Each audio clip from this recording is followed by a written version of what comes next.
Hello विद्यार्थियों, कैसे आप लोग? बहुत बहुत स्वागत है आपका मिशन परिवार में। हम लोग गणित की शुरुआत करेंगे और एक से लेकर शुरू से लेकर, यानी कुछ विद्यार्थी कहते हैं जीरो से पढ़ाइए, हम कहते हैं जीरो से पहले चलिए और देखिए गणित वहाँ क्या थी। किसी भी परीक्षा की बात करें, वनडे एग्जाम की बात कर रहे हैं तो वनडे एग्जाम में गणित एक बेसिक मुद्दा है। यानी यदि आपकी मैथमेटिक्स पर कमांड हासिल है तो यकीन मानिए कि आपका वनडे एग्जाम में सिलेक्शन लगभग तय है। उसको हम लोग शुरू से पढ़ेंगे। विद्यार्थियों की ये समस्या जरूर है कि वो कहते हैं कि सवाल पढ़ने के बाद वो जान नहीं पाते कि अब हम क्या करें। तो हमें लगता है कि उन्हें उनके तमाम बेसिक टर्म में समस्या हो सकती है। जब हम बेसिक टर्म जान जाएंगे तो सवाल समझने में कोई समस्या ना आएगी, और सवाल जब हम समझ जाएंगे तो इतना कठिन प्रश्न नहीं आता, बेसिक क्वेश्चन ही होते, बस घुमावदार थोड़ा सा हुए और विद्यार्थी वहां थोड़ा स्लिप कर जाते। आइए देखते हैं, शुरुआत करेंगे एकदम शुरू से, संख्या पद्धति से। ठीक है, आइए। तो नंबर सिस्टम की शुरुआत हम कर रहे हैं।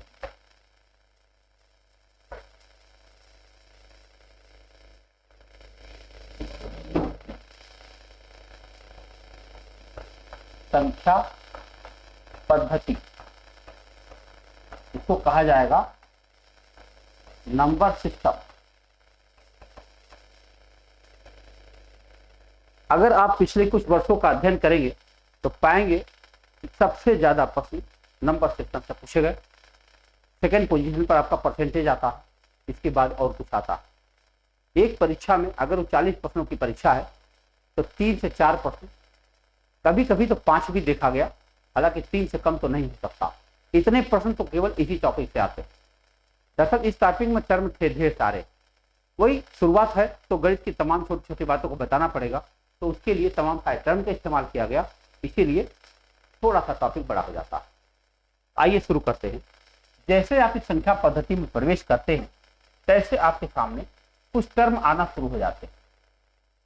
टर्म कौन से मिलेंगे? देखिए, सबसे पहले टर्म मिलेगा प्राकृतिक संख्या।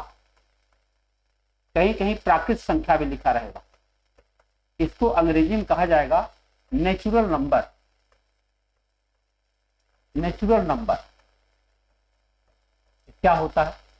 प्राकृतिक संख्या किसे कहते हैं? ऐसी संख्या जिसको काउंटिंग नंबर हम लोग कह सकते हैं। कोई वस्तु गिनने के लिए जिन गिनतियों का इस्तेमाल होता है उसे हम प्राकृतिक संख्या कहेंगे।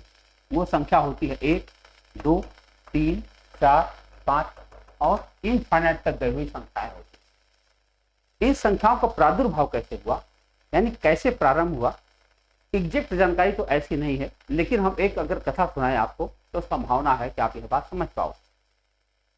हमें लगता है कि पशुओं को गिनने के लिए पहली बार गिनती की आवश्यकता महसूस हुई होगी। हम जानते हैं कि इंसान सबसे पहले पशुपालक बना था, उसे अपने भोजन और अन्य जरूरतों के लिए पशुओं पर निर्भर होना होता था। तो पशु शरीर ऐसा है मनुष्य का कि शिकार खेलने के लिए पर्याप्त नहीं है। तब वो क्या किया कि ढेर सारे पशुओं को उसने पाल लिया, रेयरिंग एनिमल्स, पशुपालक बना, और उन पशुओं के लिए को चराने के लिए भेजा जाने लगा। तो जो इंसान चराने लेकर गया, जितने पशु लेकर गया उतने ही वापस लाया, इसकी क्या गारंटी? तब बस उनको गिनने के लिए पहली बार पत्थरों का इस्तेमाल किया गया, और पत्थर का इस्तेमाल थोड़ा मुश्किल होता था, बहुत मेहनत का काम था, तो धीरे धीरे उसे हटा करके और सिंबल बना लिया गया, और वह सिंबल आज तक चलता रहा। हालांकि इतने ताजे ताजे सिंबल जो अभी मैंने लिख रखा है, ऐसे सिंबल उस जमाने में नहीं रहे होंगे, क्योंकि हमारे अपने बचपन में ये सिंबल चल रहा था। आपने देखा होगा कि आपके पिताजी लोग ऐसे सिंबल का इस्तेमाल करते रहे, आज भी करते हैं। हमारे जो दादाजी का मामला था उनके समय में हमारे 8 ऐसे बनाया जाता था और 9 ऐसे बनाया जाता था। आज भी पंचांग में आप देखोगे तो 8 ऐसे मिलेगा और 9 ऐसे मिलेगा। हमने अपने बचपन में 8 ऐसे बनाया था और 9 ऐसे बनाया था। आज के बच्चे 8 ऐसे बनाते हैं और 9 ऐसे बनाते हैं। तो आप देख रहे हैं सिंबल्स का विकास हुआ, और यह विकास होता रहा और इस जगह पहुंचा। तो हम ये जान चुके हैं कि सिंबल्स का विकास हुआ, और अगर यह विकास हुआ है तो विकसित होते होते यह सिंबल हमको प्राप्त हुआ, जो 1 से लेकर अनंत तक जाने वाली संख्या है, उसको हम कहेंगे प्राकृतिक संख्या। फिर एक इसमें सुधार की जरूरत पड़ी, जब लोगों ने बैलगाड़ी बना लिया और एक जगह से दूसरी जगह जाना शुरू किया तो दूरी गिनने की जरूरत महसूस हुई। दूरी गिनने में यह गिनती अच्छी साबित ना हो पाई। देखो मैं एक प्रयोग करके दिखाता हूं। जैसे मान लो ये रेखा खींची गई है, तो इस रेखा में अगर हम निशान बनाएं और उसको 1 2 3 4 लिख दें, तो प्रॉब्लम यह है कि जो इंसान यहां खड़ा है, खड़ा होते ही एक कोस चल दिया हो। ऐसा हो सकता है, खड़ा अभी हुआ है, अभी तो बिल्कुल चला भी नहीं और तब भी एक कोस दिख रहा है, और जब एक कोस चलेगा तो 2 दिख जाएगा। ये तो कंफ्यूजन की स्थिति है। जब चले नहीं तब कहां से एक कोस हो गया? तब क्या हुआ, यह स्थिति बहुत दिनों तक बनती रही और 6वीं शताब्दी में पैदा हो गए आर्यभट्ट जी। आर्यभट्ट जी बहुत उस जमाने के बड़े विद्वान व्यक्ति थे और उन्होंने यह पाया कि इस समस्या को दूर करने का एक ही तरीका है कि इस लाइन को थोड़ा सा पीछे खींचा जाए और खींच करके यहां लिख दिया जाए 0। बस 0 यहां पर, यानी जहां आप खड़े हो 0 है। जब 1 चलेंगे तो 1 दिखेगा, 2 चलेंगे तो 2 दिखेगा, 3 चलेंगे तो 3 दिखेगा। दूरी गिनना बहुत आसान हो गया और तब से हमारी गिनती में यह 0 स्वीकार कर लिया गया। और जैसे ही 0 हमारी गिनती में स्वीकार किया गया, इसका नाम बदल गया। अब ये नेचुरल नहीं रहा, इसका नाम पड़ गया पूर्ण संख्या। पूर्ण संख्या, अब पूर्ण संख्या को कहते हैं होल नंबर। होल नंबर है ये। होल नंबर की क्या खासियत है? ये 0 से शुरू होती है। 0 1 2 3 4 और इनफाइनाइट तक। यहीं पर एक प्रश्न भी बन जाता है कि निम्नलिखित में से कौन सी संख्या पूर्ण संख्या है लेकिन प्राकृतिक नहीं? तो आपका वह 0 है जो पूर्ण संख्या तो है लेकिन प्राकृतिक नहीं है। ठीक है, क्योंकि इसे जानबूझकर शामिल किया गया। फिर अगली बार एक समस्या और आ गई। जब हम लोगों ने और कार्य व्यवहार बढ़ा इंसानों का, तो एक दूसरे से उधार लेने की स्थिति शुरू हुई, कर्जा लेना। तो कर्जे की गिनती को कैसे व्यक्त किया जाए, इसके लिए एक अलग सिंबल की गिनती बनाने की जरूरत महसूस हुई कि जैसे 10 रुपया मेरे पास अपना है और कोई 10 रुपया कर्जा ले रखा है, तो अब 10 रुपया को कैसे लिखा जाए? तो जितने गिनती पॉजिटिव हो सकती है उतने ही गिनती निगेटिव होने की जरूरत महसूस हुई और तब एक बहुत बड़ी संख्या रेखा की कल्पना की गई। एक बहुत बड़ी संख्या रेखा की कल्पना की गई। देखो जरा, एक बहुत बड़ी संख्या रेखा की कल्पना की गई जिसके ठीक बीचों बीच में 0 लिखा गया और दाहिनी तरफ 1 2 3 4 इनफाइनाइट तक और बाईं तरफ -1 -2 -3 और इनफाइनाइट तक। इसे कहा गया पूर्णांक। तो क्या कहा जाएगा? पूर्णांक कहा जाएगा। पूर्णांक को अंग्रेजी में कहेंगे इंटीजर। बताइए, अब ये इंटीजर क्या है? इसमें 0 भी है, पॉजिटिव नंबर्स भी है, नेगेटिव नंबर्स भी है और इस प्रकार से 3 गिनतियां आपके पास दिखाई पड़ने लगी। क्या आप इन तीनों से परिचित हो चुके हैं? कोई समस्या हो तो कमेंट सेक्शन में जरूर बताना। हम एक क्लास खाली पूरा देखिए और यह पाइए कि हम आपको कौन कौन से टॉपिक पर किस किस तरह की डिटेल दे रहे हैं और जिससे यह टॉपिक आपका किस लेवल पर तैयार हो जाएगा। तो ये आपने 3 पॉइंट देख लिया। अब हम आगे बढ़ते हैं। आगे कैसे बढ़ेंगे उसके लिए बेस आपको यहीं से मिलने वाला। कौन सा बेस मिलेगा? देखो जरा, जब यह गिनती बनकर तैयार हुई तो थोड़ी दिनों तक ये महसूस हुआ कि जैसे हम तो सारा काम कर चुके, अब तो हमें किसी गिनती की जरूरत नहीं। लेकिन ऐसा नहीं था। अभी जरा देखो, ये 1 है और ये 2 है। 1 और 2 के बीच में भी कुछ है या खाली स्थान है, निर्वात तो नहीं हो सकता, यहाँ भी कुछ जरूर होगा। और तब डेसिमल नंबर, फ्रैक्शन नंबर और तमाम तरह की परिमेय संख्याएं, अपरिमेय संख्याएं ढूंढने की कोशिश की गई और आपको पता होगा कि 1 और 2 यानी किन्हीं 2 बिंदुओं के बीच अनंत संख्याएं पाई जाती। अब आप बताओ, यह ऐसी रेखा बनी हुई है जिस पर अनंत बिंदु है और प्रत्येक 2 बिंदुओं के बीच में अनंत रेखा है। इसका मतलब सोच लो कितनी सारी रेखाएं हो गई कि नहीं हो गई। आइए देखते हैं कि अब इन संख्याओं को कैसे समझा जा सकता है, क्योंकि आप देख चुके हैं कि 2 बिंदुओं के बीच अनंत रेखाएं हो सकती। तो अगर अनंत बिंदु हो जाए तो बहुत बड़ी संख्या रेखा बन गई। अब उन सबका अध्ययन कैसे किया जाए, तब उन्हें कैटेगराइज किया जाना जरूरी होगा।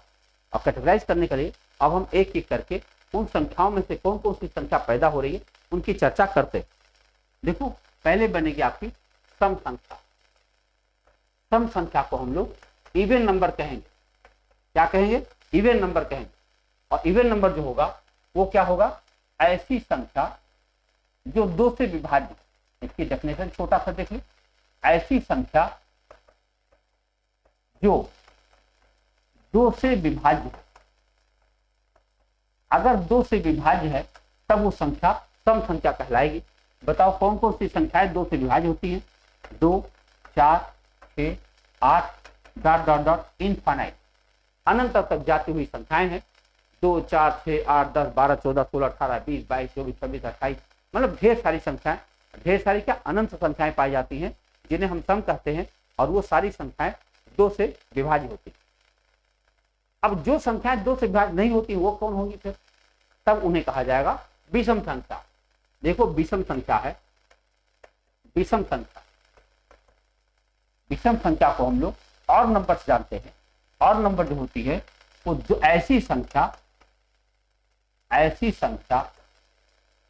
जो 2 से ना विभाज्य, कटेगा ही नहीं, ऐसी संख्या जो 2 से ना विभाज्य। और कौन कौन संख्या पाई जाएगी?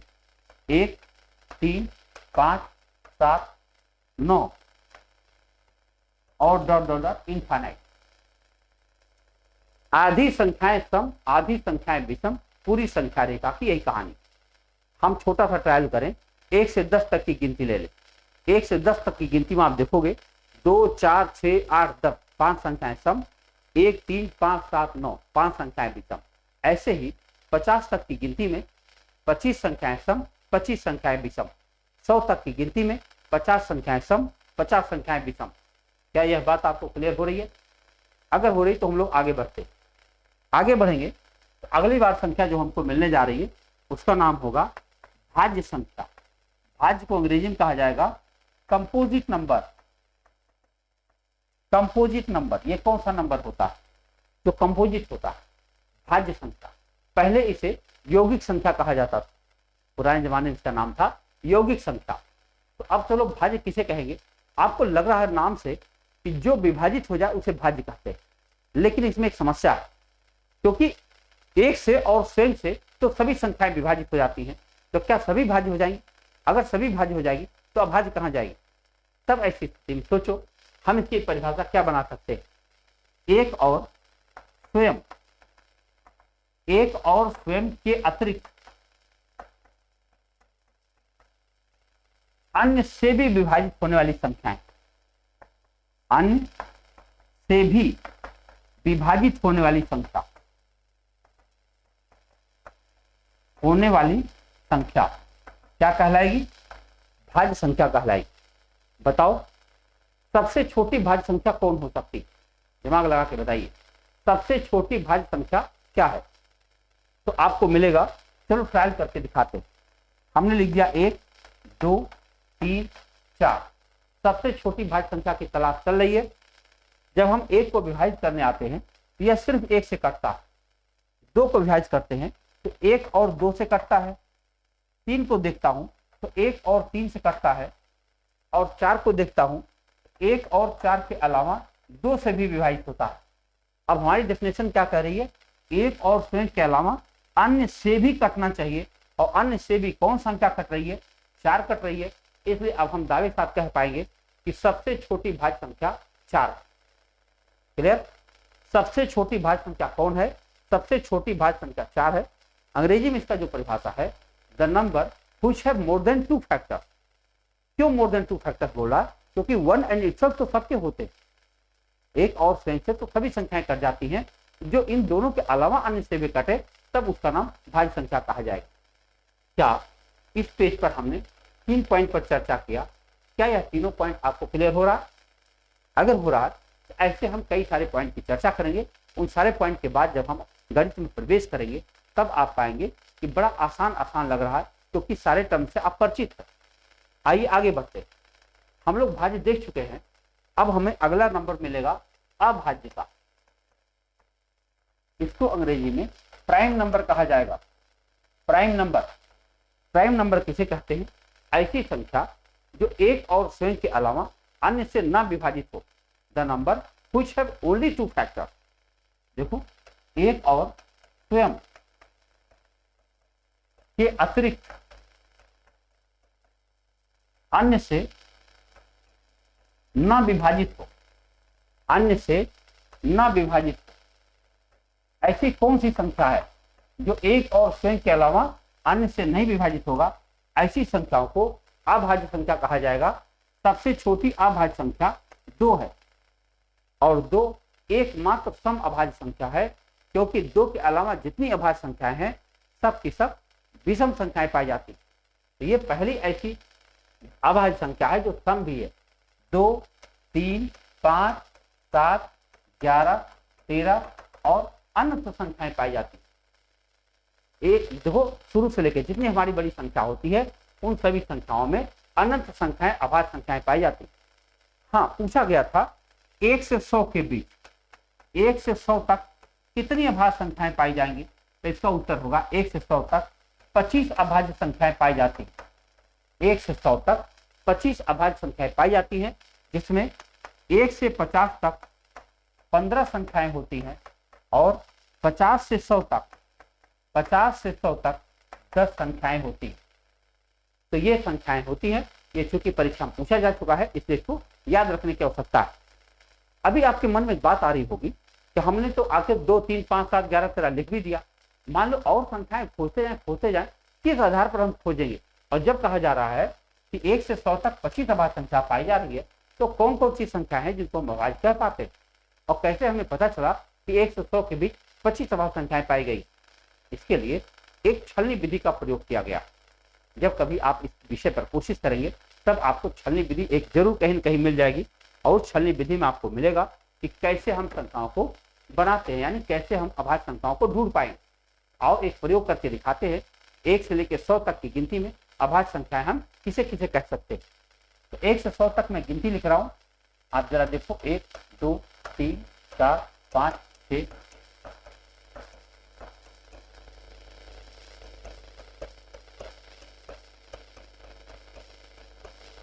18, 19 और 20, 21, 22, 23, 24, 25, 26, 27, 28, 29, 30, वाह, 31, 32, 33, 34, 35, 36, 37, 38, 39, 40,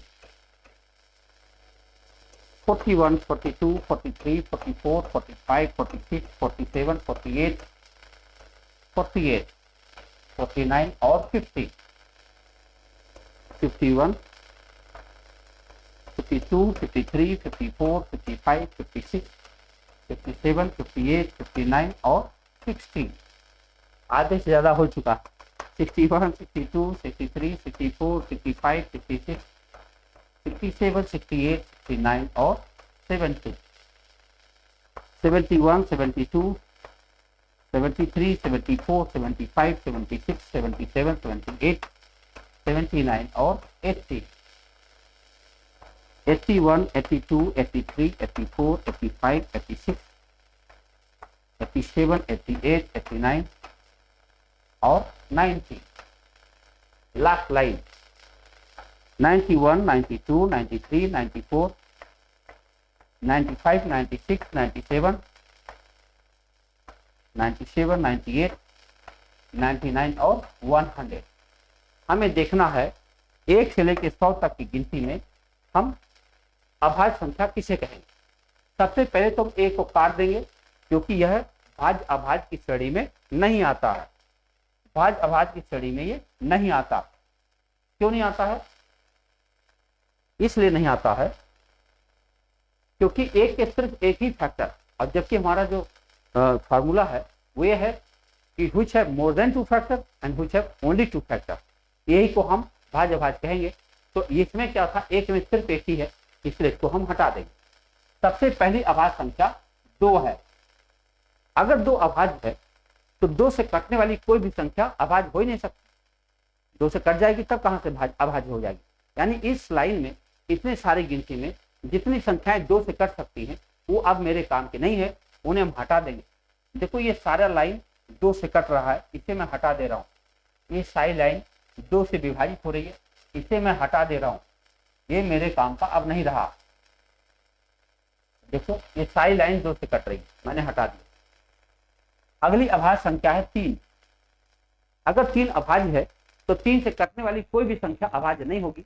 इसका मतलब क्या करेंगे, 3 से कटने वाली जितनी संख्याएं होंगी जो संख्याएं होंगी उन सारी संख्याओं को हटा दिया जाएगा। तो आओ देखते हैं, 3, 6, 9, 12, 15, 18, 21, 24, 27, 30, 33, 36, 39, 42, 45, 48, 51, 54, 57, 60, 63, 66, 69, 72, 75, 78, 81, 84, 87, 90, 93, 96, 99, उन सभी संख्याओं को हमने हटा दिया जो 3 से कट सकती थी।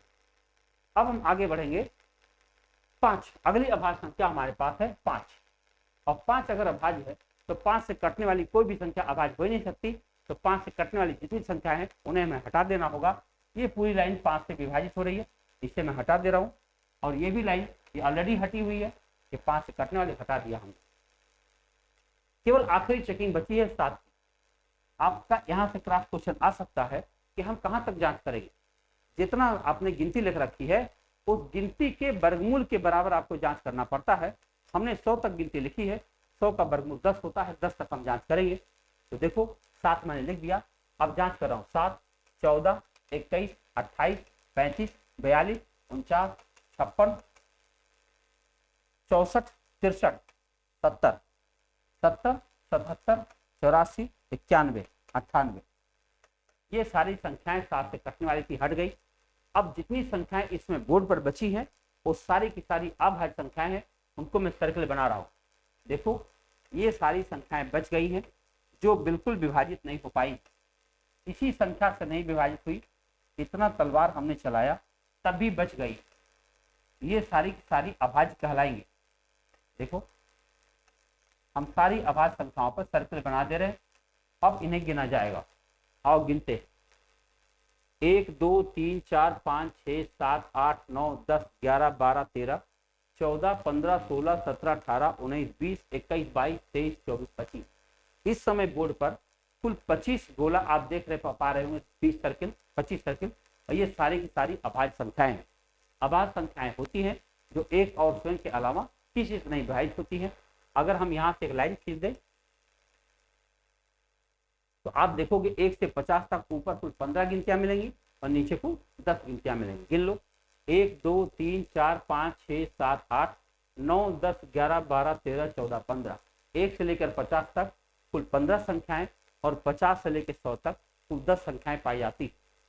मेरे ख्याल से यह बात आपको अच्छे से समझ में आ गया होगा। अब हम चलते हैं आगे। अभाज्य संख्याएं हम लोगों ने देख लिया। अभाज्य संख्याओं पर कुछ और सवाल बनाए जाते हैं, तो कौन से हैं आओ देखते हैं।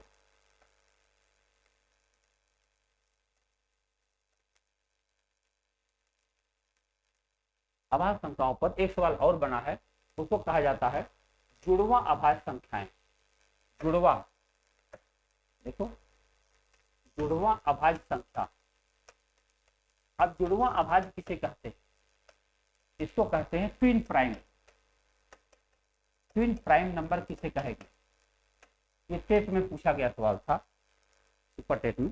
ट्विन प्राइम माने होता है 2 के अंतर पर पाई जाने वाली अभाज्य संख्याओं को ट्विन प्राइम कहा जाता है। किसके अंतर पर? 2 के अंतर पर, यानी उनका 2 अगल बगल की संख्याओं के बीच में 2 का अंतर पाया जाता है। 2 के अंतर पर पाई जाने वाली अभाज्य संख्याएं, 2 के अंतर पर पाई जाने वाली अभाज्य संख्याएं जो होती हैं उसे जुड़वा अभाज्य कहा जाता है। सवाल पूछा गया था 1 से 100 तक कुल कितनी जुड़वा अभाज्य संख्याएं पाई जाती? तो आपका उत्तर होगा कुल 8 जोड़ी जुड़वा अभाज्य संख्याएं पाई जाती हैं। तो कौन कौन है आइए देखते हैं। देखो 3, 5, 5, 7, 11, 13, 17, 19, 29, 31, 41, 43, 59, 61 और 71, 73। आप देख रहे हैं ऐसी संख्याओं को जुड़वा अभाज्य संख्या कहा जाएगा। जुड़वा अभाज्य क्यों कहा जाएगा? क्योंकि 2 के अंतर पर पाई जाने वाली संख्याएं हैं। देखो कुल 8 जोड़ी संख्याएं बनी है, 1, 2, 3, 4, 5, 6, 7, 8 जोड़ी संख्याएं जुड़वा अभाज्य कही जाती। क्या यह बात आपको क्लियर हुई? अब जुड़वां अभाज्य अगर आपको समझ में आ गया है, अब आप देखिए सह अभाज्य किसे कहा जाएगा? सह अभाज्य, सह अभाज्य कहा जाता है को प्राइम। को प्राइम नंबर किसे कहा जाएगा? को प्राइम ऐसी संख्याएं होती हैं जो ऐसी संख्याओं का समूह होती हैं जिनका महत्तम एक होता है। देखिए परिभाषा लिख लीजिए, ऐसी संख्याओं का समूह, ऐसी संख्याओं का समूह जिनका महत्तम यानी एचसीएफ एक होता है। सोचो ऐसी कौन कौन सी संख्याएं होंगी जिनका एचसीएफ एक आएगा? मैं लिख रहा हूं 5 8 12 17 16 25, ऐसी सभी संख्याएं, इनको कहा जाएगा सहअभाज्य संख्याएं, क्योंकि कोई ऐसी संख्या नहीं है जो इन दोनों संख्याओं को एक साथ काट पाए। जब भी आप इनका महत्तम निकालने की कोशिश करेंगे तो इनका महत्तम हमेशा एक आएगा, इसीलिए इनको कहा जाता है सहअभाज्य संख्याएं। सहअभाज्य संख्याओं की खासियत यह भी है कि ऐसी संख्याएं जो होती हैं उनका लघुत्तम नहीं निकालना पड़ता, इनका गुणनफल ही इनका लघुत्तम होता है। अब इनका गुणनफल इनका लघुत्तम होता है। 5 और 8 का लघुत्तम निकाल कर देख लो, सीधे 5 8 40 आपको लिखना पड़ेगा। तो ये फायदा होता है अगर आप जानते रहेंगे आने वाले चैप्टर्स में, लघुत्तम महत्तम चैप्टर में इस लाइन का यानी इस शब्दावली का ठीक ठाक इस्तेमाल पाया गया। ठीक है, तो जुड़वा अभाज्य आपके सहअभाज्य संख्याएं आपके समझ में आ गई होंगी। अब हम चलेंगे अगला पॉइंट की तरफ। अगला पॉइंट बताइए, यहाँ तक जो जो बातें अभी तक आपने देखा है, क्या आपको यह लग रहा है कि हर बात आपको क्लियर होती जा रही है? अगर होती जा रही है तो आप हमारे साथ ही पूरी घड़ी तैयार कर सकते हैं, अलग से कुछ पढ़ने की जरूरत नहीं है। कई सारे विद्यार्थी कहते हैं कि जब वो घर में बैठते हैं लगाने के लिए, जब वो वीडियो किसी का देखते हैं या कोई टीचर पढ़ा रहा होता तो उसमें समझ में आता है, लेकिन जब वो घर बैठ के खुद लगाने का प्रयास करते हैं तब उनसे सवाल ना हो पाते। क्या ऐसी समस्या आपके साथ भी है? अगर ऐसी है तो हमारे साथ जुड़ जाइए। ऐसा क्यों कह रहा हूँ कि मैं यहीं पर इतना सब कुछ करा दूंगा, आपको घर में कुछ अलग से पढ़ने की जरूरत नहीं पड़ेगी। केवल जिन प्रश्नों पर हमने चर्चा किया, अगर उन प्रश्नों की भी अगर आपने केवल तैयारी कर ली तो आपको अलग से कुछ नहीं पढ़ना पड़ेगा। मिशन परिवार के साथ जुड़िए, हम आपको हर बात बताते चले जाएंगे। तो चलिए अगले पॉइंट पर चलते हैं। अगला पॉइंट हमारा है परिमेय संख्या। ये इस चैप्टर का हीरो कहलाता है, परिमेय संख्या कहा जाता है। अंग्रेजी में इसे कहते हैं रेशनल नंबर। रेशनल नंबर क्या है, इसकी डेफिनेशन सोचो। ऐसी संख्या जिसे P/Q के रूप में व्यक्त किया जा सके, ऐसी संख्या जिसे P/Q के रूप में लिखा जा सके। यहां पर एक शर्त भी लगाया गया, जहां Q is not equal to 0।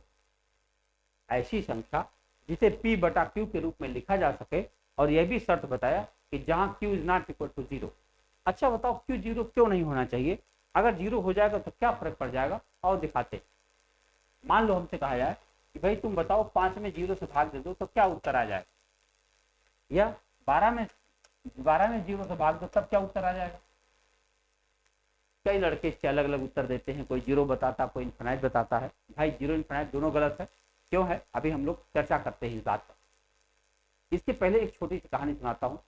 ये रामानुजन से जुड़ी हुई, जीवन से जुड़ी हुई कहानी है। रामानुजन जी जो कक्षा 2 में पढ़ रहे थे तो उनके शिक्षक ने पूछा कि बताइए बच्चों, 6 केला को 6 बच्चों में बांटना है तो प्रत्येक बच्चे को कितना केला मिलेगा? तो रामानुजन जी खड़े होकर उन्होंने पूछा कि सर अगर एक भी बच्चा नहीं है और कोई केला भी नहीं है तो प्रत्येक बच्चे को कितना केला मिल जाएगा? इस पर शिक्षक नाराज हुए, बहुत डांटे। थोड़ी देर बाद वो फिर खड़े हुए, सर मेरा मतलब ये था, जब आपने कहा कि 6 केला को 6 बच्चों में बांटना है तो जाहिर सी बात है कि केला मिलेगा। अगर 15 बच्चे होते, 15 केला होता, तब भी उनको एक ही मिलता। अगर मान लो 25 केला होता, -25 केला -25 बच्चे, यानी अब हम माइनस क्यों लगा रहे हैं इसको आप समझ लीजिए। वो ये कई उदाहरण देकर यह बताने की कोशिश कर रहे थे कि संख्या रेखा पर स्थित सभी गिनतियां ऐसा व्यवहार रखती हैं कि अगर वह गिनती बटे वही गिनती किया जाए तो उत्तर 1 आ जाता। यहां तक कि x/x करो तब भी 1 आ जाता। तो बताइए क्या यह संभव है कि 0/0 करें तब भी उत्तर 1 आ जाए?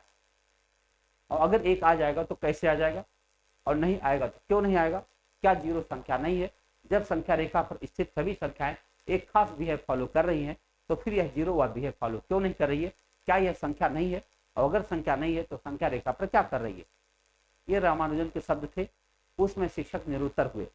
बाद में बहुत दिनों के अध्ययन यानी कि जब बाहर निकले और कई सारे मैथमेटिशियन से चर्चा हुई तो सर्वमान्य सत्य यह स्वीकार कर लिया गया कि अगर किसी संख्या के नीचे जीरो आ जाए यानी अपान में जीरो हो, ऐसी संख्या अनडिफाइंड हो जाएगी, अपरिभाषित हो जाएगी, यानी इसकी परिभाषा देना संभव नहीं होगा। इसीलिए इस वाली लाइन में साफ साफ लिख दिया गया कि जहां Q is not equal to zero, यानी P बटा Q में तो होना ही चाहिए लेकिन Q को जीरो नहीं होना चाहिए। अब चलो देखा जाए, अगर Q जीरो नहीं हुआ तो हम लोग कैसे इन संख्याओं को परिमेय संख्या के रूप में जान पाएंगे? कुल 3 प्रकार की संख्याएं जिनको आप परिमेय संख्या के रूप में व्यक्त कर पाएंगे। पहला तरीका होगा आपका सभी पूर्णांक संख्याएं, सभी पूर्णांक संख्याएं परिमेय होती हैं। क्या होती हैं? सभी पूर्णांक संख्याएं परिमेय होती हैं। पूर्णांक किसे कहेंगे? ये जो आपने संख्या रेखा देखा अभी थोड़ी देर पहले, और यहाँ बीच में 0, यहाँ 1, यहाँ 2 डॉट डॉट डॉट, यहाँ -1 -2, ये जो संख्याएं आपने देखा ये पूरी के नंबर लाइन पर जितनी संख्याएं आपको दिख रही है वो सब की सब परिमेय संख्या कहलाएंगी। नंबर 2 है सभी भिन्न संख्याएं, सभी भिन्न संख्याएं परिमेय संख्या कहलाती। सभी भिन्न संख्याएं परिमेय होती। सभी भिन्न का मतलब क्या हुआ? जैसे 1/2, 3/4, 5/8, 22/7, ये जितनी संख्याएं आप देख रहे हो सब की सब परिमेय संख्या कहलाएगी। क्यों कहलाएगी? ऑलरेडी फ्रैक्शन में है और हमको तो यही चाहिए था, और Q is not equal to zero होना चाहिए, यानी सारा के सारा प्रॉपर्टी फॉलो हो रही है यहाँ पर। अब चलिए तीसरा और आखिरी कौन सा तरीका होगा? वो होगा शांत तथा अशांत आवर्ती, शांत तथा अशांत आवर्ती दशमलव संख्याएं, शांत तथा अशांत आवर्ती दशमलव संख्याएं परिमेय होती। अब ये बात समझने की जरूरत होगी कि शांत और अशांत आवर्ती क्या होता है। दशमलव नाम के एक चैप्टर मिलेगा आगे चल करके, उस पर हम सब कुछ बताएंगे, लेकिन अभी हम थोड़ी सी चर्चा जरूर कर दें कि आखिर ये शांत अशांत किसे कहेंगे।